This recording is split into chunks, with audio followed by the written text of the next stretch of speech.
Welcome, everybody. It's time again for another episode of Choice TV Radio. The only question is it radio or is it TV? Heck, it's both.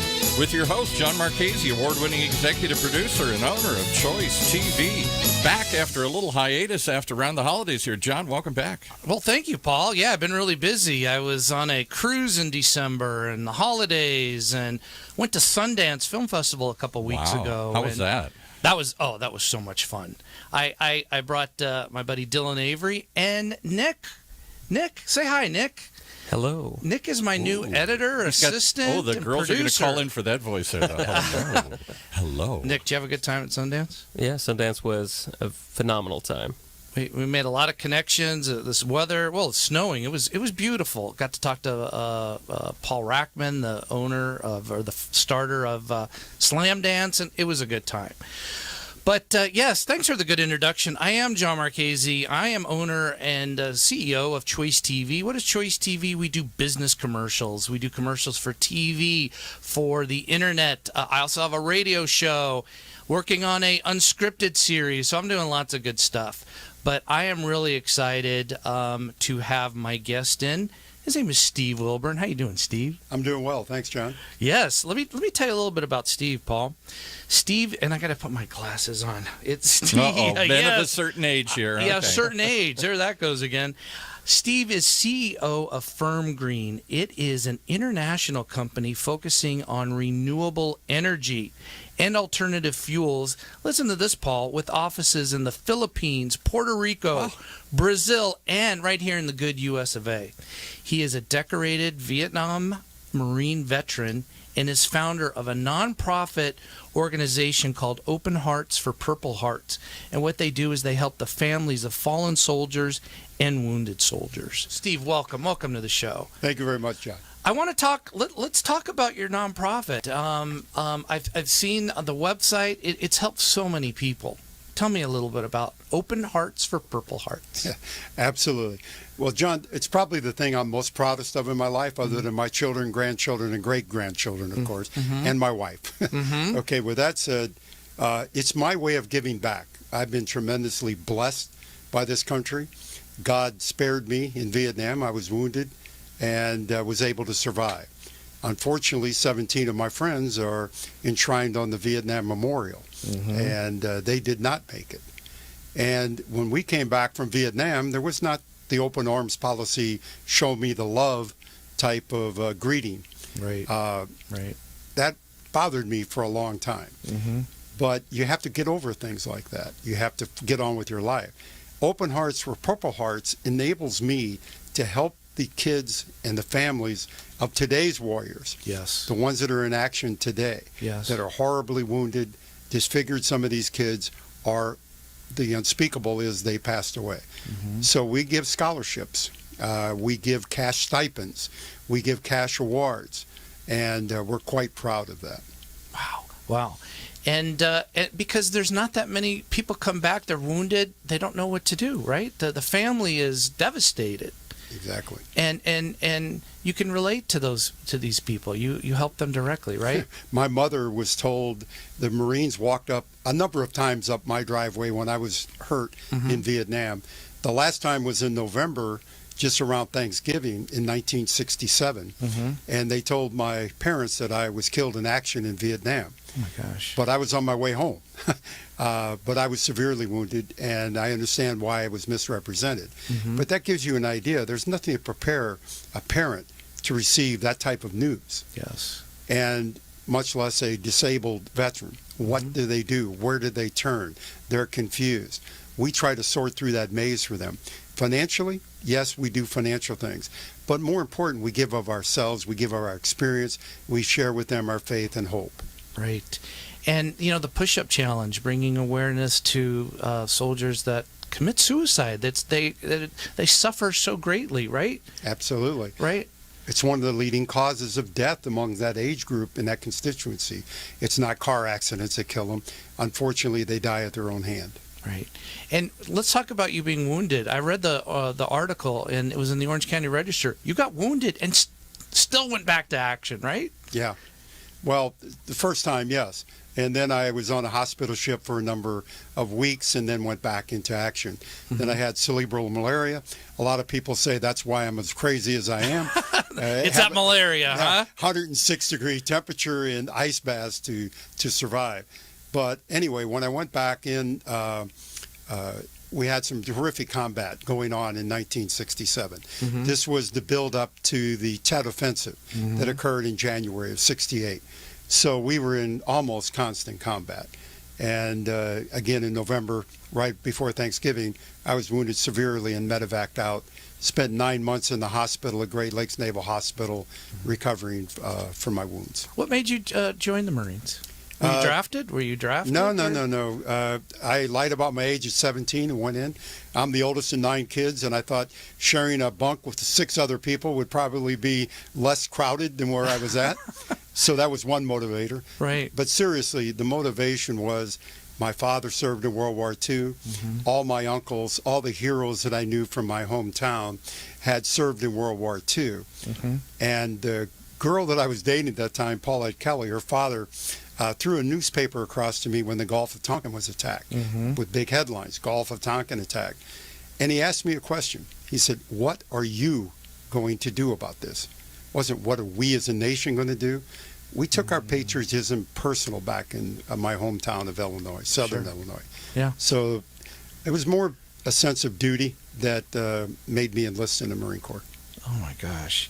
And there's a story too that you went back to Vietnam a couple years ago, right? That's correct. And that was your first time ever back there. 48 years had expired between the time that I was wounded and left Vietnam, and then I went voluntarily back, this time at the invitation of the government of Vietnam. And how was that? How did that feel? It was surreal at first. Sure.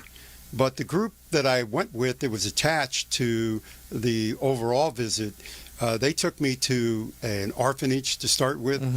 I assisted personally on 100 eye surgeries. I also was involved with going to a leper colony and visiting a leper colony and giving aid and comfort to lepers. Oh my God. And that's still a disease. I mean, it's still a problem. It's still a problem. It just touched my heart, and it broke my heart. Yes. And it warmed me up for the ultimate visit that I would have with my former enemies in Hanoi. Oh, okay. So you're in Hanoi. I eventually got to Hanoi. Right. And that's where the official government visit was. But after spending 4 days in those types of venues, my heart was changed. Sure. And how was it seeing the enemy? I mean, after 48 years, I mean, these are the North Vietnamese that we were fighting. I mean, they were still my enemies. I thought I harbored a lot of ill will towards them. They hurt me. Number one, that was personal. Sure. Number two, a lot of my friends. As I told you, 17 personal friends on the wall in Vietnam, the Vietnam Memorial. So it became difficult for me to just say, "Kumbaya, let's hug, let's love each other." It took me some time, and it took a little alcohol, to be honest with you, John. And we were in the middle of a drinking contest in a Hanoi establishment with interpreters. There were 3 Vietnam veterans and 3 North Vietnamese, at that time North Vietnam veterans, those that we fought against. So it came down to one-on-one with me and another vet on their side, and we were drinking a little bit, and we started showing scars. We're drunk, we're having fun. Sure. And so we're showing scars. I'm lifting up my shirt, and I'm showing him scars, dropping part of my pants to show him some scars. And he brushed back his hair and showed me that he had a wound on his head, as if this was a superior wound. That's the way I took it. Right. And so I said to the interpreter, I'll clean this up for radio. I said, tell him I hope I'm the one that effing shot him. Oh, my gosh. Paul, did you hear that? I mean, that's pretty brazen. Wow. So the interpreter obviously didn't want to convey that, but eventually she did. And the guy reacted. And he just stood back and said something in a stream of Vietnamese, which I didn't understand. The interpreter, though, smiled, turned, looked at me, and said he hopes he's the one that shot you. So tit for tat, but you kind of broke the ice with that, right? It did. And I tell you, there's some great pictures of us hugging each other, talking to each other, talking about family. And the next day, because of that, he invited me to go to the equivalent of our VA hospital here in the U.S. in Hanoi. And I was able to visit terribly wounded veterans of that war, and was able to meet them, talk with them, pray with them, try to comfort them, and treated them as equals. Because then we're just warriors. There was no politics involved. There was no hatred involved anymore, including meeting 2 Viet Cong women who fought in the South near the area where we were in combat. So it was quite an experience. And the friends that you lost, you went through basic training. Isn't it different now as opposed to back then that you guys you went through basic training together, you were in the same troop? I mean, it's different. When you're in basic training, you could be shipped off anywhere. It's not the camaraderie now, right? Is that There's a lot of truth to that. Basically, we were sent in as replacements for those that were depleted. And when you get depleted, you either rotate out after your tour of duty was over in Vietnam after 1 year, or you replace someone critically wounded and evacuated out or killed. So when I arrived, I didn't understand the lukewarm reaction that I got. And then after I was there a while and saw replacements come in, I understood. I didn't want to know about your mother, your father, your brother, your sister, what you wanted to be when you grew up, because the pain of loss, once you were dead, I carried those memories with me, all your hopes and aspirations. So there's a lot of truth to what you said. This was more of an individual war as opposed to going into the Iraq situation in Afghanistan, where the group went as a complete unit. Okay. And they rotated in and out as a unit. I see. We more or less rotated in and out as individuals. But these friends, you met them that were fallen. That you met them in the war, right? Some of them I met in the war. Some of them went to high school with, and they enlisted in the Marine Corps. Charles Geller is one of them, and Ronnie Roberts was another one. And every time I go to Washington D.C., and I'm blessed to go there about once a quarter, I go and visit the wall. When I was a younger man, I would drink 17 shots. We would. I would go to each one on the wall.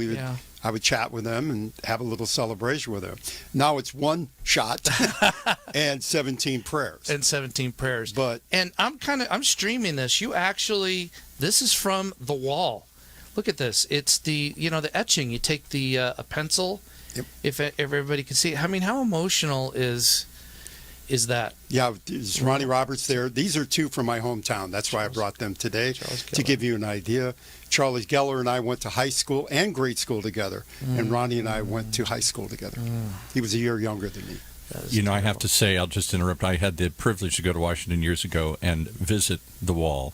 And at first I thought, it's not that impressive. It's very subdued. It's very subtle.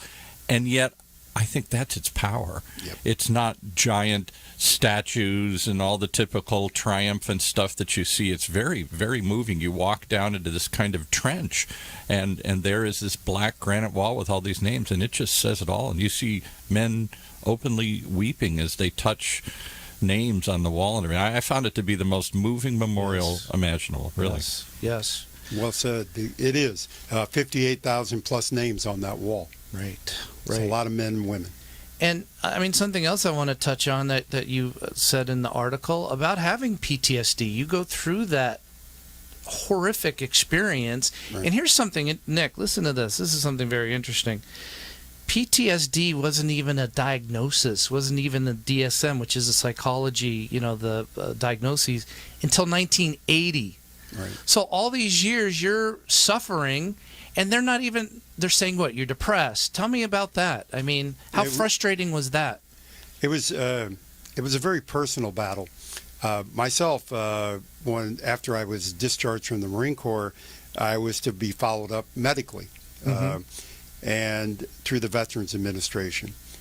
My first procedure was I had some injuries internal, and my kidneys were affected, and they were healing, and they wanted to monitor that, so they gave me a kidney test. They injected a dye in me, which was the wrong dye, and they put me in a coma for a couple of days. Oh my gosh. Wow. So after that, I decided I'm going to take care of myself. No more VA. So I stood alone. Maybe an ignorant choice on my part, but but I figured I would work hard. I would pay my own way. I'm not going to go back into the bowels of the VA.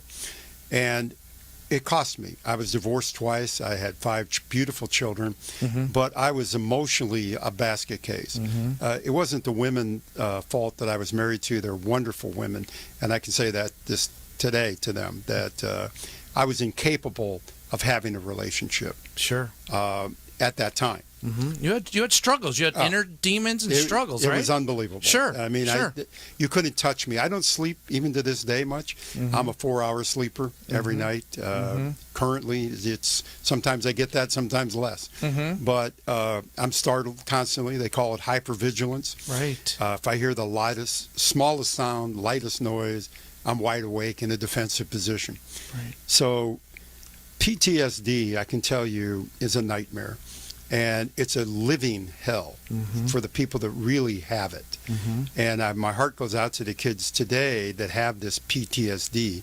And at least now there's more understanding and acceptance. This isn't a weakness. See, I thought it was a weakness. I thought I couldn't suck it up. I couldn't handle it. I was crying when I shouldn't be crying. Well, that's what the doctors are telling you, right? Suck it up, right? Exactly. You'll be okay. Yeah. Or take a pill. Get over it. Take a pill. Yeah, sure. So drinking and pills is not a good way to go through life. No. No. And fortunately, I resolved a way of acceptance. I'll call it acceptance. It took me to the better part of 40, when I was 45, 46, I finally got into acceptance of what I did. You got to have some guilt too. I mean, I killed people. Sure. I mean, I saw death and dismemberment and disfigurement on a scale that I don't even want to talk about. Sure. But it's there with me every day. And to come to acceptance of that, I got it through God. I mean, that's really what happened to me. I had a personal experience where I couldn't handle it anymore. I had to turn it over to a power greater than myself. Right. And that, for me, was Christ. Right. And tell me about, it was in the article, it was so beautiful. Your wife, your second wife, Pamela, she was... Third wife. On her death. I mean, tell me about that. Listen to this, Paul. Pamela basically is the one that broke the chain of my PTSD. Because prior to my third wife, it was all about me. I was very successful in business. I rose to become vice president of business development at Allied Signal. I had 480 people working in my group. Everything I touched seemed to be golden. Sure. I was the center of my universe, okay? Right. And when I met Pamela and fell in love with Pamela and married her, she had a gift. She was the most selfless person I've ever met. When we got married, though, we were water skiing up at Lake Havasu, and we were playing bridge with some friends, JR and Sandy Adams, and all of a sudden there was a dot on her fingernail. I asked her about it, thought it was a blood blister. Turned out it was stage 4 malignant metastasized melanoma. We fought that for the better part of 5 years. So 2 weeks after we were married, I had that challenge. The old Steve would have ran away. I ran away from 2 other marriages. Right. What was different? Her and her faith. The woman never complained. She took her illness in stride. She worked hard at taking care of me, taking care of her, because she knew if she took care of my soul, that it would be okay. And the bottom line was that... and she was covered with tumors, every part of her body, the bottom of her feet, all over her body except for her face. God spared her beautiful face. Yes. And she was a beautiful woman, physically beautiful and internally. But when she died, she was at home in hospice, and I had rigged up a bed. So, I'm an engineer, so we played around to where we could get at the same level. She had a hospital bed, and I had a bed that I had rigged up. And I used to fall asleep just thinking about, is her chest rising and falling? Is she breathing? So those couple hours of sleep that I was able to grab were welcome. But I was awakened one morning, June 4th, 2000 to be exact, with a rattling of her guard on her bed saying, what does someone have to do to get a Diet Coke around here? Like she was coming out of it. She was feeling better. She had been in a coma. She had been not communicating. Right. And I said, all you have to do is ask. I was excited. We started calling friends. I wanted people to come over, see this miracle. We had hope. But within a few hours, my daughter was upstairs cleansing her, bathing her, and getting her ready to receive some guests. She called me up, Stephanie said, Dad, come up right away. And when I got there, Pamela was struggling to breathe again. And I just told her, I said, just relax, honey, it'll be okay. And she says, I'm not worried about me. I'm worried about you. What are you going to do when I'm gone? She gave me a kiss and passed away. There was no struggle. There was no death rattle, as we say. Right. I had seen horrific death in Vietnam where young people struggling for life. She went from this life to the next. Peacefully. And even at the end, she was worried about you. She's still worried about me, I'm sure. That helped you with the PTSD, right? It cured, I would say cure. It came that if you have that kind of faith that she did, to have no fear of death, that I need that faith. I wanted what she had. And when I got there, I'm not saying I'm on her level yet, but when I got there and accepted Christ as my Savior and started to understand what that really meant, and the peace of that acceptance, and the peace that gave me, I can say that was the turning point for the PTSD. Oh, my gosh. Well, before we go to commercial, because Paul is putting his hand up, I want to give the website. I'm going to give it a couple times. It's openheartsforpurplehearts.org. Correct. Donate. You've given away. Oh, you do things. You do job fairs too for the veterans. We do as well. You want to support them. This is an incredible organization helping underserved people that have given their life and their families are suffering, and you can help them. Correct. So 98% of the money goes to them. We take 2% for administrative and legal because we have to. But we get there's no money like some of the other organizations. We just can do that, and we're blessed to be able to do it. Yes. Well, thank God. Well, so when we come back, we are going to talk about Steve's company, FirmGreen. Okay. We're going to be talking about hanging out with Aerosmith and some fun stuff. So stay tuned. And now back to John and his guest. Yeah, thank you. Well, John Marchese, and I have Steve Wilburn, and we're going to talk about FirmGreen. This is exciting stuff. Steve is CEO of FirmGreen, which concentrates on renewable energy and alternative fuels. Tell me about, you can actually turn garbage in the dump into fuel. Absolutely. That's amazing. How does that work? It is amazing. Basically, what happens when we take organic material and we throw it in our trash cans, and a trash truck comes and picks it up, where does it go? Sure. It goes to a landfill. Right. In the landfill, it's covered up with dirt, and it's buried there. We haven't changed much from the caveman days. Okay? Take the trash out, honey. And the guy would dig a hole and dump it in. Right. Well, after a while, it started to rot and started to smell gases. So we developed a society that basically moved this out to an area that was safe, distance from the city, and we piled these huge mountains of garbage. And the smell was still there. The gases were still there. I looked on it as from a chemical engineering background. I looked at the constituency of this gas. It's made up of methane, CH4, and carbon dioxide, CO2. And if we could clean the contaminants away from there, we'd have two useful gases: methane, which is known as pipeline gas, natural gas. Right. CO2, which you use as a refrigerant, dry ice, for example. Yeah, sure. Okay. So, but the problem is, when you put things in a landfill, you put everything in the landfill. You put all the hairsprays, fluorocarbons, toxic waste. It becomes a primordial ooze, and in that ooze are carcinogenic compounds, a lot of undesirables. My patent basically uses the CO2 that is produced by the breakdown of the organics in the methane and CO2. When that happens, we take the CO2, compress it, refrigerate it, and it drips down into a column and washes the contaminants out, leaving out the top of the column a stream of gases: pure methane, pure CO2, pure oxygen, and pure nitrogen. Then it's just a matter of using separation to get which gas you want to use. In the case of methane, we separate it, we make pure methane, we compress that, and we put that in the vehicle fuel. Oh my gosh! And is there pipes that are? I mean, how does it? Oh yeah, there's a lot of pipes. There's a lot of pipes. A lot of pipes. There's a lot of equipment that goes into it. Outside of Rio de Janeiro, I built the largest biogas to compressed natural gas plant in the world. Oh my gosh! They were taking in 17,000 tons a day of garbage. Right. You can only imagine. I mean, it's just a tremendous blight on the local environment. Yet we were able to clean that air and clean the water so that there wasn't as much pollution and get a beneficial use. Petrobras, the largest oil refinery in Brazil, takes that gas through a dedicated pipeline and uses that gas in the oil refinery. So it's using a renewable fuel in that particular case. And tell me about the cycle. The water, you clean the water and it runs on battery. Listen to this, Paul. Yeah.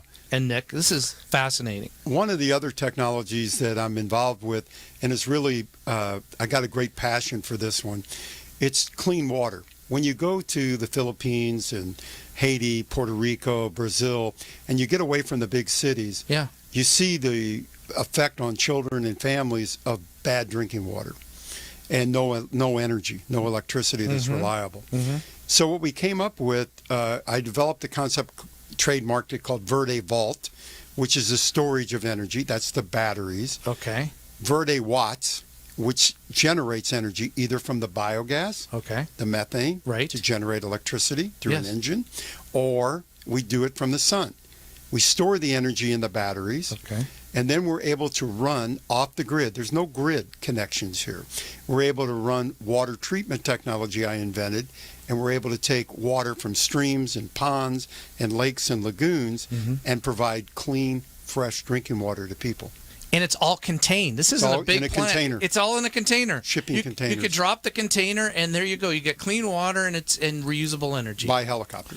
We had somebody on one of our other shows last year talking about this clean water deficit around the world, and their statistic was, maybe this is just for shock, but more people have access to a smartphone than they do a glass of clean water. I believe that. I believe that's a good statistic. In my world travels, I can tell you firsthand that it's true. That you see kids drinking terribly contaminated water, they get sick.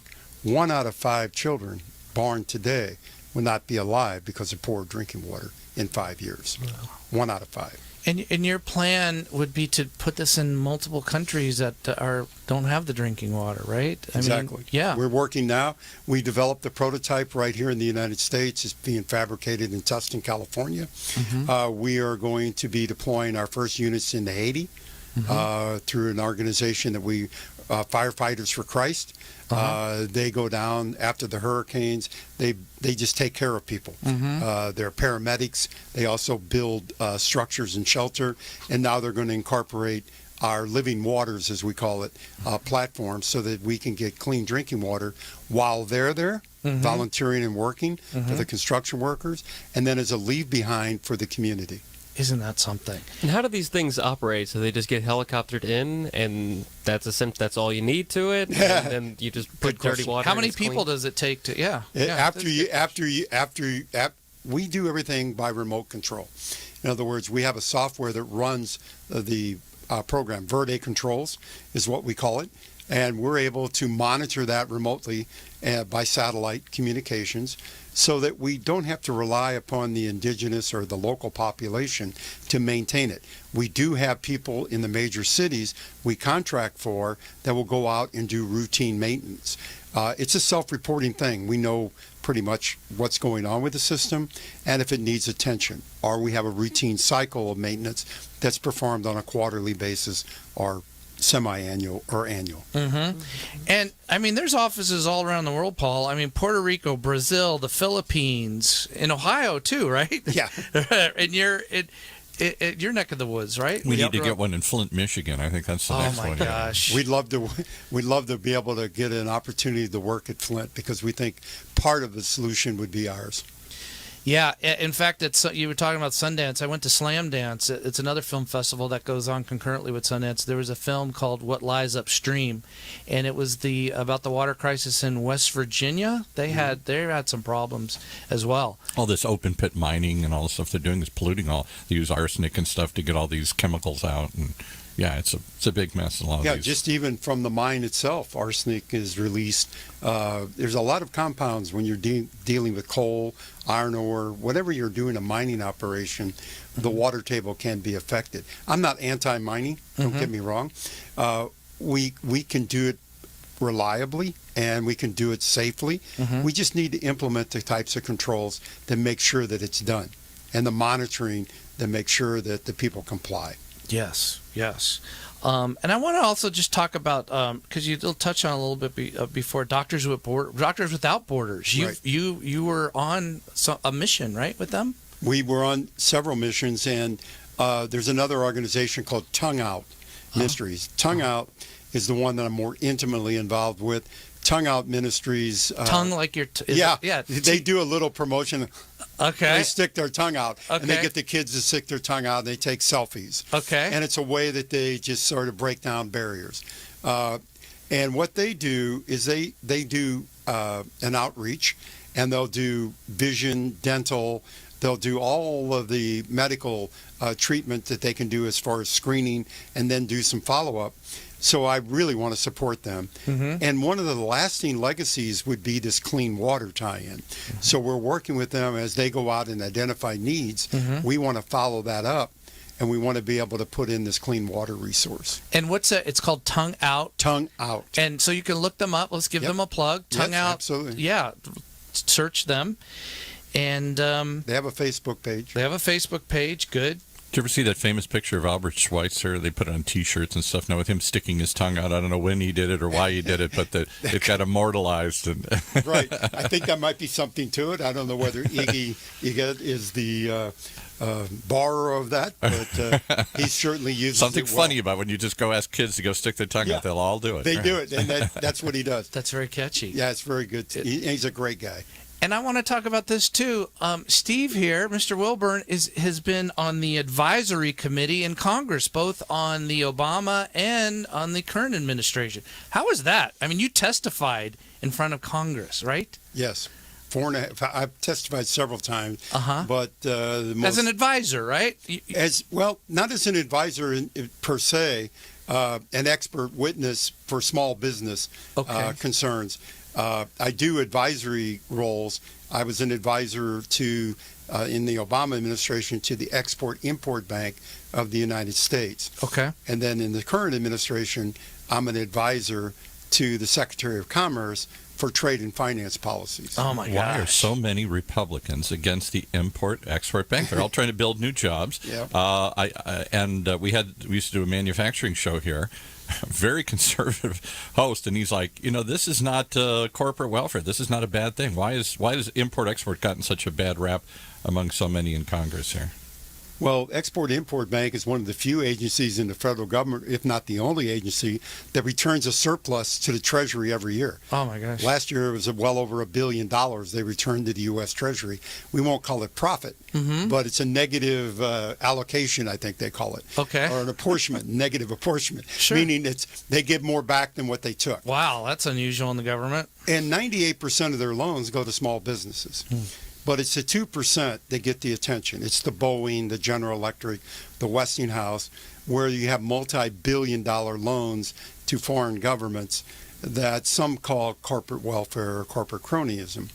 I think what they forget is that they need to identify that in the case of Boeing, for example, all the manufacturing is not done by Boeing. There's a lot of small machine shops, mom and pop operations in the supply chain, that this is critical to them. And when they lose a contract because of competitiveness, other countries give subsidized loans. Let's just call it for what it is. Right. Bank of China, Export Bank of China, Bank of Brazil, France, Germany, they all have these export agencies. And when they give a competitive bid, if we don't have that, we don't get it. We lose those jobs. And what do they do exactly? I'm not sure I even understand what the Import-Export Bank does. Is it just loan guarantees, or do they actually give loans? They actually can give loans direct from the Treasury. Myself, my Brazilian project that I built the equipment for, the owners of that project qualified for a direct loan to the U.S. Treasury. These are multi-billion-dollar companies that I built it for, and they personally guaranteed our Treasury they'd pay them back. So it's not like this was a very risky loan. But further on your question, they do give a lot of guarantees so that if you had a good creditworthy transaction, the exporter doesn't borrow the money. It's the project or the group on the other end, the foreign entity, that borrows the money. So let's say Wells Fargo wanted to finance that. In order for them to be able to touch that transaction, they would need a guarantee. Because they don't do business there, it's hard for them to collect. How to get the money? So Exactly. they're guaranteed to get paid, basically. At least 90 to 95% guarantees. Because how else could you do business in these countries? They don't have the same legal system. They don't have the same protections. How are you going to sue them if you don't get paid? They're in Malaysia or some other place, and that hinders import-export, right? Correct, and those are the barriers to entry. Look, we're a small company. Even though we have some impressive statistics and offices, we're relatively small. You know, we're not a Boeing or a GE. So we need that. In order for me to go and have credibility in the Philippines as an exporter, they need to know that I'm going to build it on time, Right. on budget, and it's going to have a guarantee associated with it. They're willing to buy. They love American goods. They love American technology. They darn sure love FirmGreen technology. I'll Yes, tell you that. sure. And the bottom line is, that is the bottom line. They need assurance. We do too. I need to get paid. Yeah. That's what the XM Bank in the United States does. Right, right. And you are on the advisory committee. You have to go to Washington, what, twice a year? Under the Trump administration. Under here. Trump administration, it'll probably be more like once a quarter. Oh, once a but quarter. but at least twice a year for sure. And just like I was talking about the testimony before Congress, when you're grilled for 4.5 hours as a small business representative by Congress on policies, and you would expect that the Republicans, being business-oriented, supposedly would be the allies of the bank. And as we were talking earlier, it appears a majority of them are not. They're actually talking about politically corporate welfare, some of these other phrases they come up with. But what they neglect is, we're small business people. You're hurting us. You're destroying our livelihood. You're destroying our jobs. And I was able to communicate that to them. But I was attacked. Yeah, 4.5 hours. Yeah, and what did you say to the Congress? We won't name which one. Yeah, I don't want to. He did apologize afterwards, but basically, this was my first time testifying before that committee. Yeah. And I was on there with the chairman of the board of Delta Airlines, who was anti-XM Bank, the Airlines Pilots Association, anti-XM Bank, and some think tank that was anti-XM Bank, and little me. 6'3" of me, but little business guy, right? Sure. So the bottom line was that this gentleman gives the testimony in a question. You know how the Congress asks questions, they just testify. And then he said, I don't understand why every time the XM Bank is in trouble, they trot you out. So I let him finish, and then I just told him, sir, with all due respect, nobody trots me around. Ooh. And I could just hear it oohs and ahs. there was ooze, but it's the only standing ovation. You can see it on the internet. It's still available. That I got a standing ovation from most of the people in the room, because I'm a wounded, 100% disabled veteran trying to give them just a story. Why attack me? Why do you want to come after me? I'm just a guy here trying to explain, and answer your questions. Nobody. Right. I'm not trotted around. Right. I paid my own ticket. Yes. Oh, okay. Yeah. I wasn't there. No one paid my way. Right. I went there because I had a heart for it and a passion for it. Right. Oh my gosh. Now we got to talk about Aerosmith. Forget about all this other stuff. Let's get on to the this good is stuff. fat, Let's get yeah. to the good stuff. I want I to know. know. Steven Tyler, Aerosmith. This is my era. Let's give a plug. It's FirmGreen.com, right? FirmGreen.com. FirmGreen.com. Love that name. FirmGreen.com. Okay, Aerosmith. Yes. So you're hanging out with rock stars, and this was not too long ago. No, it wasn't too long ago. Basically, what happens is that as I travel around the world, you stay in hotels that are relatively secure.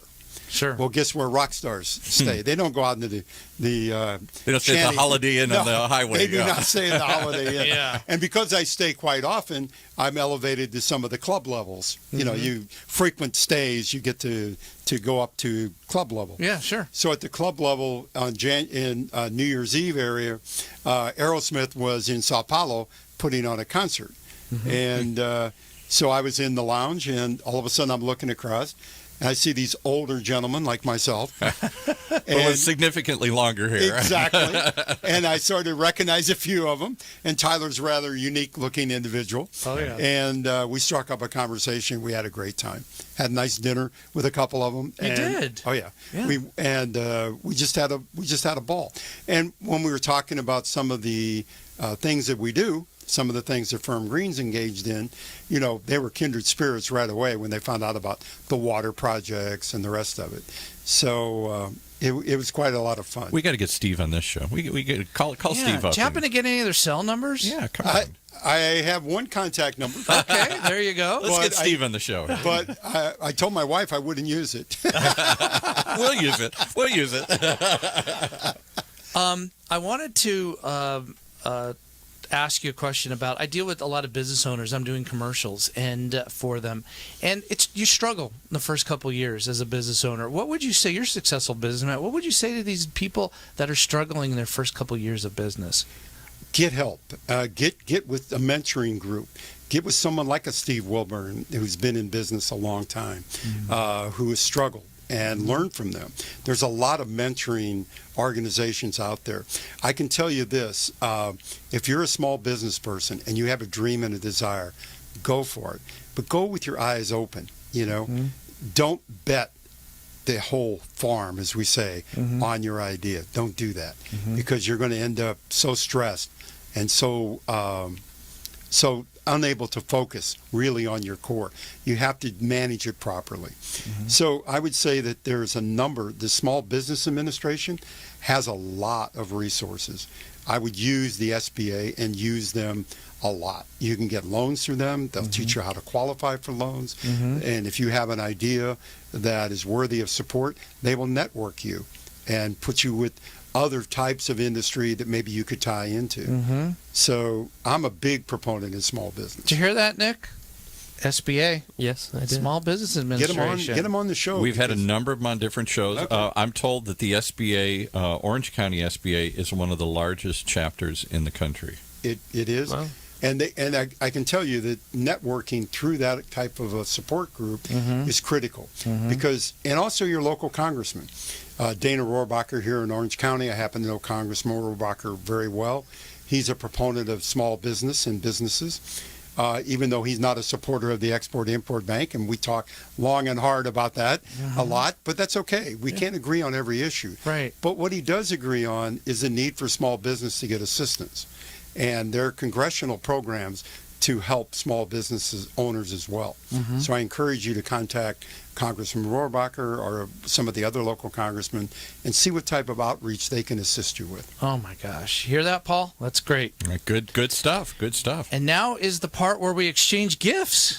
Gifts. Yeah, that's gifts. There's parting gifts, Don Pardo. My goodness. Party Don gifts. Pardo, you get his party gift. I am on the board of a little philanthropy organization. It's called Foundation for Brotherhood. It was started in the 60s, and it started with a little fun, and over the years it's grown. And I've checked out Open Hearts for Purple Hearts, and on behalf of the foundation, I want to present a little check to Open Hearts for Purple Hearts. Wow. That is very, very generous, and I really appreciate that. Oh, you are welcome. Look at the crowd broke into spontaneous applause here. And more important, the veterans and the veterans' family will greatly appreciate this. Thank you very much. Oh, you are so welcome. I have something for you. Oh, my gosh. I got nothing for anybody. In the service. I feel bad. Your presence is enough, Paul. That's yeah, fine. exactly. Next time. Yes. What we have here is a numeral 6 pin. Let's see. 6. What does that signify? SEAL Team 6, in the maybe? Marine Corps and in the Army, when you're in combat, the one vulnerable spot you have is your 6. The 6 o'clock position on a clock. 12 o'clock being straight in front of you.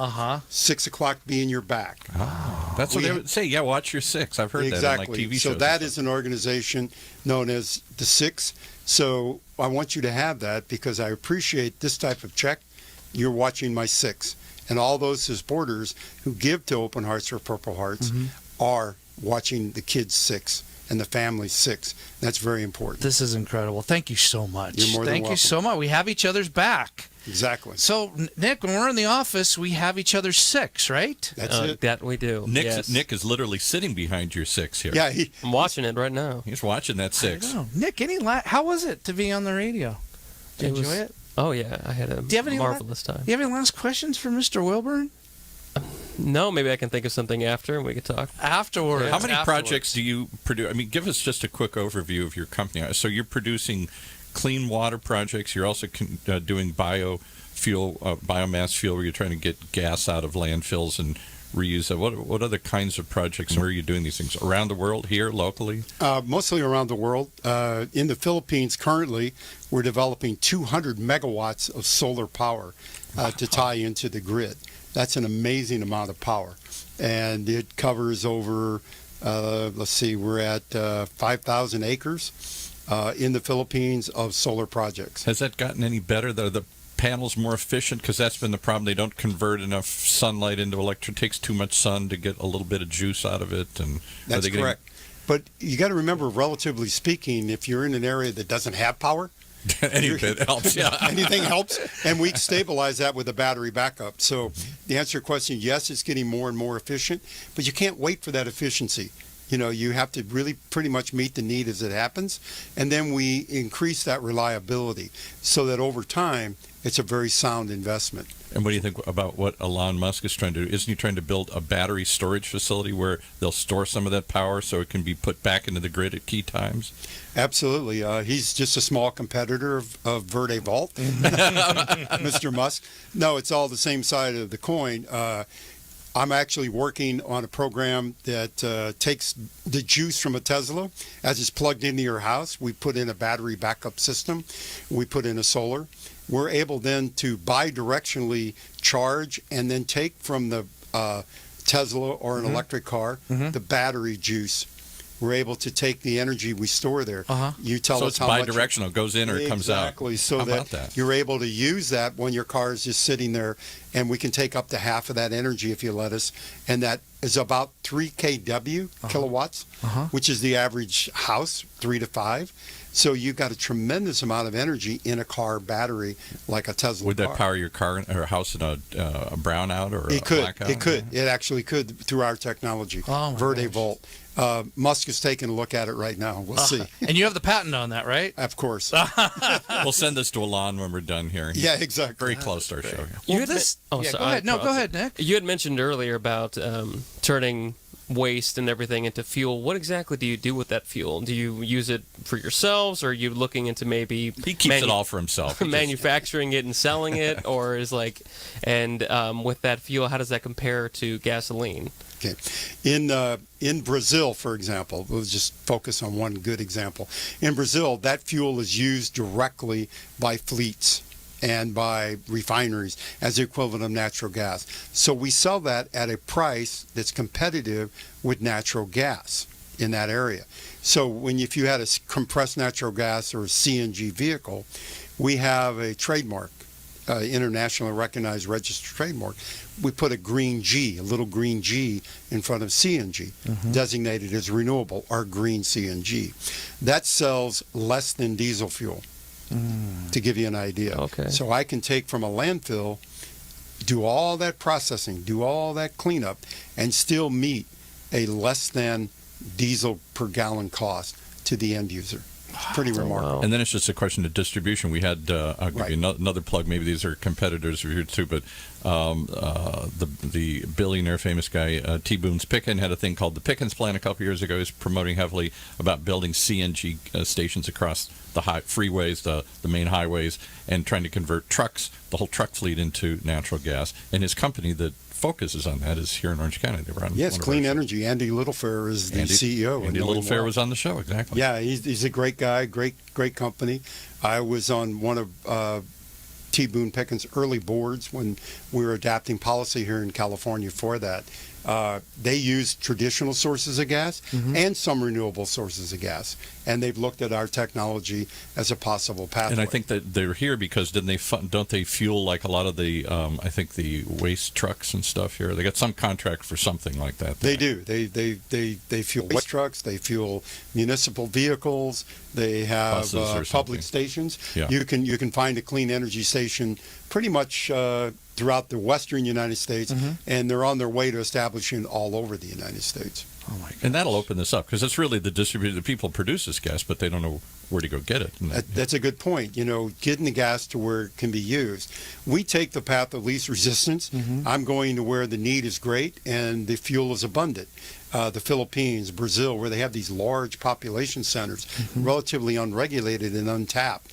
So I'm able to go there and adapt our technology without quite the resistance sometimes we get here of trying a new technology, a new fuel source. And they are so receptive because they're dependent on high-priced oil. And they don't have indigenous supplies of oil like we do.